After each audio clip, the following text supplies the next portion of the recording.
Good evening, and tonight we are talking about section 4.1, polynomials. I'm just going to give you a few good examples of what we're talking about. One example would be a polynomial of degree 5. This is a polynomial that could look like something like this: x to the 5th minus x to the 4th plus 3x cubed minus 0x squared minus x plus 1, or something like that. We really don't care what happens beyond just the x to the 5th part. But a few things to know about this is that because it's an x to the 5th, we can have at most 5 real roots. Other options would be 3 real roots or 1 real root. We always decrease by 2. Now, as we're going to learn a little bit later, if we take out the word real, we actually have exactly 5 roots, but we're going to get to what that means later. Set that equal to y for good measure. This is a polynomial of odd degree. So with odd degree polynomials, our options are that the polynomial looks something like this, or something like this. I don't care so much what's happening in the middle right now.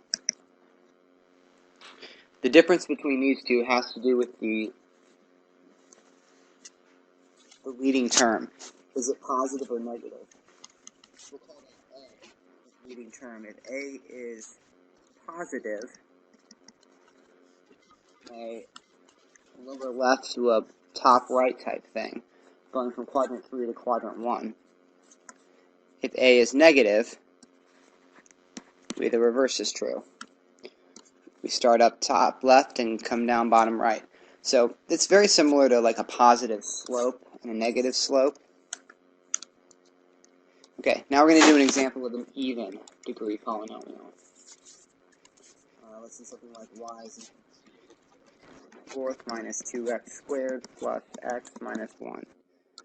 Really don't know off the top of my head what that looks like exactly, but I can tell you a few things about it. Most 4 roots, which means, sorry, I should say 4 real roots, which means that it could have 2 or it could have 0. Know that its shape is going to look something like this, since it actually has a positive coefficient, or it could look something like this. You have them starting at the same ends. It's positive. If A is negative, then we have something that can look like this, or it can look like this. This thing being that we're starting from going down and coming up. Okay, another big thing. If we go back up, we said at most 5 real roots per degree of 5.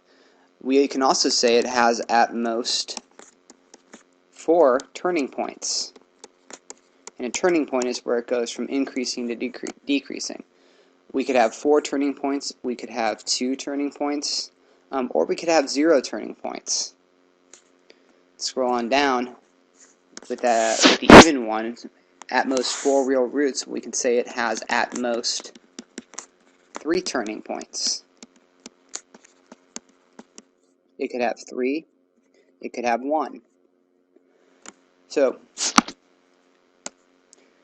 that's it for our 2 examples.